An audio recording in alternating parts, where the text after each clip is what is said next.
А кто ты по жизни? Каждый схватится за голову, блин, да кто я такой? Ты кто есть по жизни? Еще и по жизни. Отвечай так. 3 варианта, в принципе, одного и того же самого ответа. Итак, пацаны, запомнили? Пацаны, всем привет.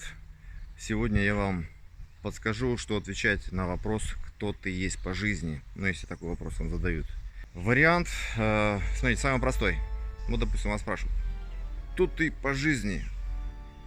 И самый простой вариант — это спросить в ответ тот же самый вопрос. Это работает, это реально работает. Потому что вот сам вопрос, кто ты есть по жизни, это очень такой философский, очень широкий вопрос, который любого ведет в ступор. Просто, блин, потому что каждый схватится за голову, блин, да кто я такой? Еще и по жизни. Ну, то есть вообще очень сложный вопрос, понимаете? То есть не каждый на него ответит. Поэтому, чтобы поставить в ступор, да, вопрошающего человека, сами задайте ему такой же вопрос. То есть отзеркальте этот вопрос. Пусть он подумает об этом сам, если он, блин, такой умный. Вот, если он вас спрашивает, кто ты по жизни. Поэтому слушайте, вот такие ответы простые. Ну, самый такой грубоватый, примитивный. А сам-то ты кто? Ты сам-то кто? Что спрашиваешь меня, кто я? То есть такой простой вопрос. Вариант номер 2. Более деликатно. Ну, допустим, тебя спрашивают, а кто ты по жизни? Отвечай так. А кто спрашивает? Вообще философский вопрос, да? А кто спрашивает? Либо вариант еще более такой, знаете, как типа интеллигентный. На вопрос к тебе, ты кто есть по жизни? Ты отвечаешь так интеллигентно, так философски, так размышляя, как бы, да? А кто, собственно, интересуется? Нормально, да? А кто, собственно, интересуется? Итак, пацаны, запомнили? То есть вопрос на вопрос. 3 варианта, в принципе, одного и того же самого ответа, да? Первый вариант. Кто ты сам по жизни? Второй вариант. А кто спрашивает? И третий вариант. А кто интересуется?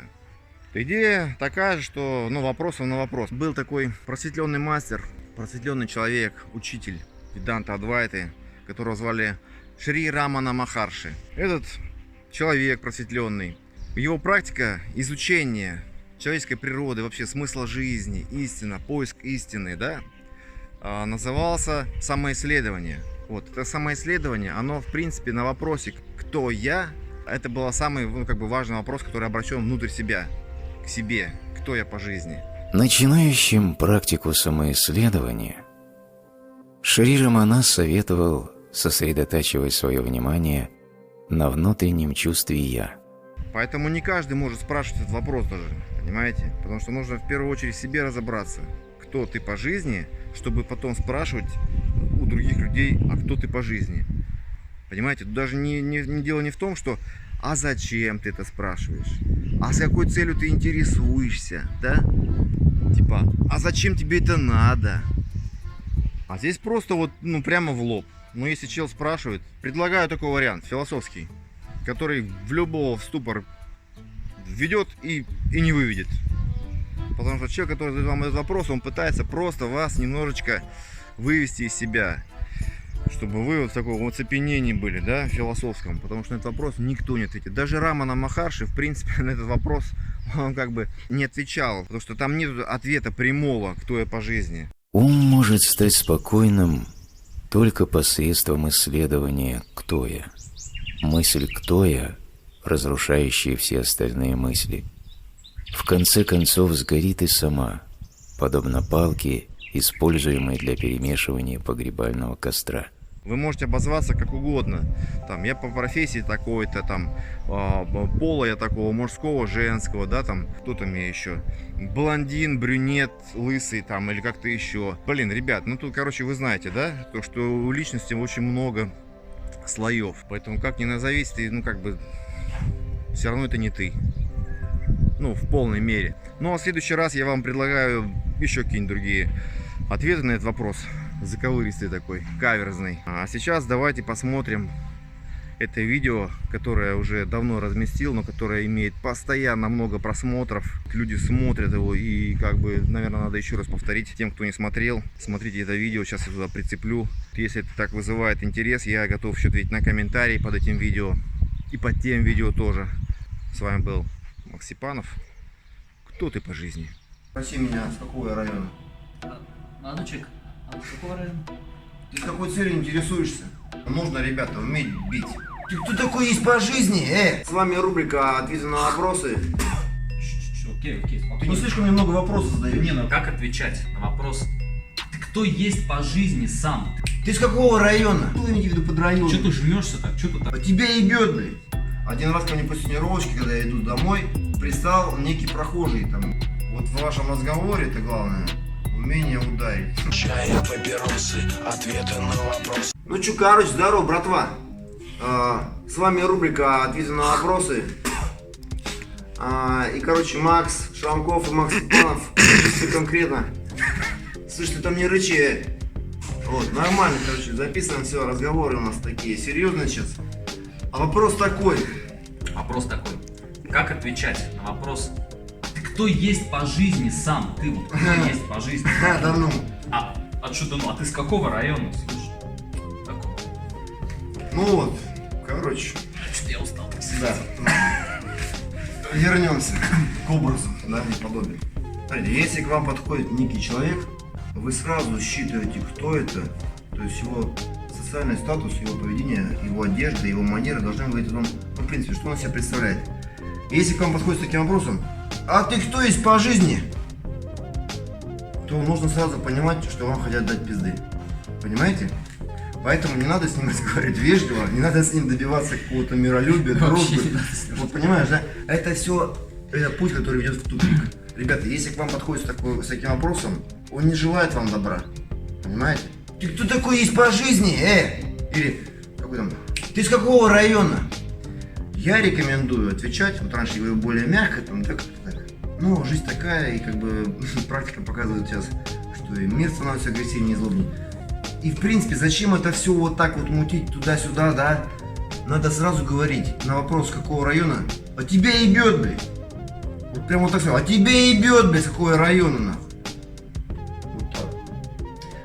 То есть тут может возникнуть встречный вопрос. Ну это же типа агрессия, это же типа вызов на драку. А вы думаете, он вам зачем подошел-то вообще, блядь? Он и захотел к вам подойти и ебальник вам набить. Просто он этим вопросом вас немножечко как-то щупает и смотрит вашу реакцию. Готовы вы ему ответить бубен или не готовы? Вот, если вы такие, ну, как это, а что вы имеете в виду, какой район, под районом, а что вы имеете в виду под районом? Че ты жмешься так? Че ты так? Вот, и начинается следующий вопрос. Да, помните о том, что кто задает вопросы, тот и контролирует ситуацию и управляет ей. То есть он сразу залазит вам в голову и задает вам вопросы и заставляет вас думать, а с какого я района? А кто есть по жизни? Это философский вопрос. Вы знаете, по жизни, интересно. А вот эту всю хуйню не надо думать вообще.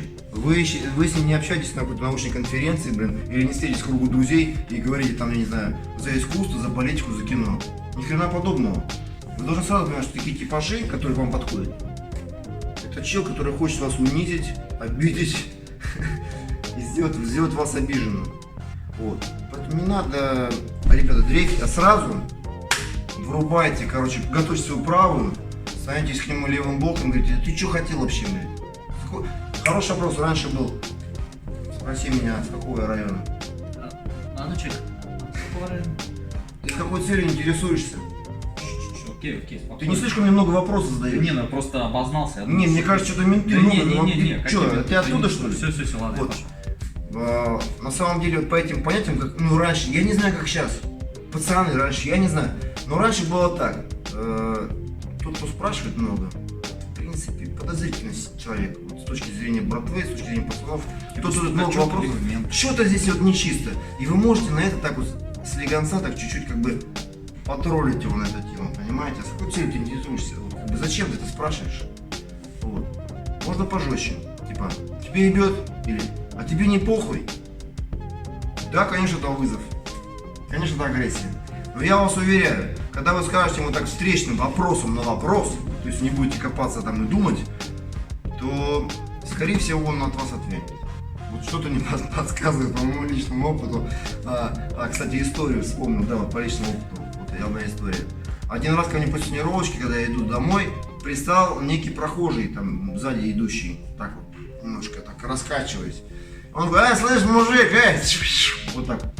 Я, как нормальный интеллигентный человек, продолжаю идти молча, потому что я не... Меня так не зовут. И, это не я, это не ко мне. Я продолжаю идти. Он меня что-то там догоняет, говорит, ты слышь, там курить есть, слышь. очень грубо как бы вот это кричит, мне это все начинает не нравиться. Я к нему начинаю поворачивать, говорю, он типа там молодой человек, я не курю, и у меня нету времени с вами разговаривать. Как-то он так очень вежливо. Вот. И он меня провожает вот так вот до самого подъезда, я уже дома. А когда дома уже включается инстинкт жилища, да, норка, там, пещерка, там, туда-сюда. Ну, территориальный инстинкт, да, уже отдых. И тут я уже начинаю понимать, что он вежливо вообще ни хера не понимает. Тогда я к нему разворачиваюсь, делаю такое злое лицо. Ты, блядь, охуел, что ли, блядь? Тупой, ебаный ты баран, блядь. Я сейчас ебну тебе по башке, нахуй оторвется, блядь. И он понял. И знаешь, какая реакция? Блядь, так бы сразу сказал. И тут же ушел. Вот. Поэтому я предлагаю вам сокращать такие разговоры до минимума и сразу переходить вот как бы к их языку, потому что они понимают только силу. Вот. Если он к вам подходит с каким-то нормальным вопросом, то отвечайте нормально. Если он к вам подходит, и вы сразу же видите, как он делает. Как он делает, какой дерзкий пацан, как он одет. Эти все манеры, они же, блядь, они же специально этот имидж, эту маску надевают. И по блатных они косят, скорее всего. Вот 90% случаев это, блин, просто шушеры. Они вообще к блатному миру ничего не имеют вообще. Поэтому с такими разговоры короткие, просто бакланы. Посылайте их нахуй, да и все. Вот. А ты кто такой, блядь, ты вопросы мне задаешь. Ты чё, блядь, меня вообще спрашиваешь, блядь? Ты кто такой, чтобы меня спрашивать? Просто вопрос на вопрос отвечайте им. И, блин, дерзко на него смотреть. Прям злобно смотреть. Как-то так. Я даже эмоционально немножко стал заряжаться. Я, честно говоря, не люблю, блядь, шушеру, который ходит и, блядь, терпеть не могу. Я бы с удовольствием прям ответил, блядь. Но к нему больше не подходит. Ну, ко мне что-то не подходит уже. Из моего, как я лично реагирую, смотрите, когда ко мне подходят, я метра за 2-3 их уже вижу и поворачиваю так голову к ним и смотрю на них очень пристально. И они почему-то меня ничего не спрашивают и идут к другому прохожему.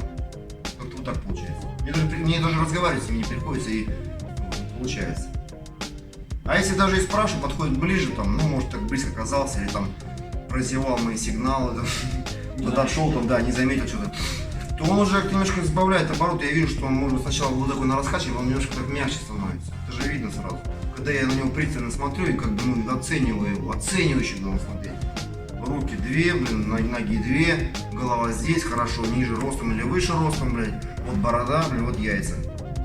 Все, я разговариваю с такой точки зрения. Если со мной разговаривает баклан, ну, подобного типа, да? Вот так. То есть своим поведением я заставляю вести его более вежливо. Тогда он более вежливо выражается.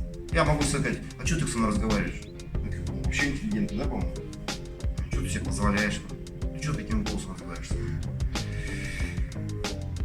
А сам заряжен на применение защитной агрессии до себя. Они, сука, это что-то. Вот такие мои вам советы, дорогие друзья. А на то, что там с какого района, кто-то есть по жизни, не ведись на всю эту фигню, это все из области мифологии, это субкультура криминальная, там, тырым-парым, которая уже лет как 15-20 уже сдохла. Я имею в виду эти нефманские понятия, законы, там, дворы, туда-сюда, авторитеты, не люди хуй на блюде. Короче, все это, эта тема уже тухла. Я не знаю, это просто остались люди какие-то романтики, да? Их очень мало, я понял. А это все просто шушеры и, блин, недобитые сволочи. Но они портят нам жизнь реально, это же, блин, кровопийцы, паразиты, блин. Вам не хватает паразитов, они людей нормальных пугают, они не дают им жить, понимаете? Человеку, допустим, нужно сходить из дома в магазин там за хлебом вечером, а эти, блин, там сидят на корточках, там, песни свои орут там и так далее, ведут себя развязно, задираются, там, пристают. Вот. Поэтому нужно, ребята, уметь бить. Вот в вашем разговоре это главное, умение ударить. В разговоре умение ударить. И тогда вы просто можете говорить, ну, как бы вы наготове. Как ты это сказал-то мафиозу? Ну, там серьезный пацан. Аль Капоне. Что говорит, хорошо, когда у вас слово, да, там что-то. Но когда у вас слово и револьвер, там, грубо говоря, да, это, блин, такое слово, оно круче. Вот. То же самое здесь.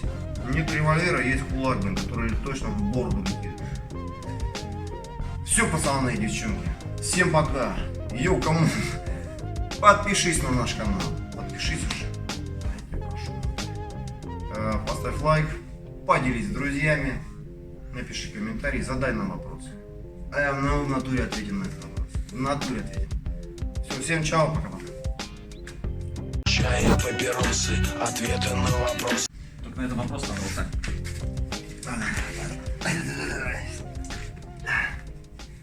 Если в момент возникновения каждой мысли прилежно исследовать, для кого возникла эта мысль, то ответ будет «для меня». Если же после этого спросить «кто я?», то ум возвращается к своему источнику, атману, и возникшая мысль успокаивается.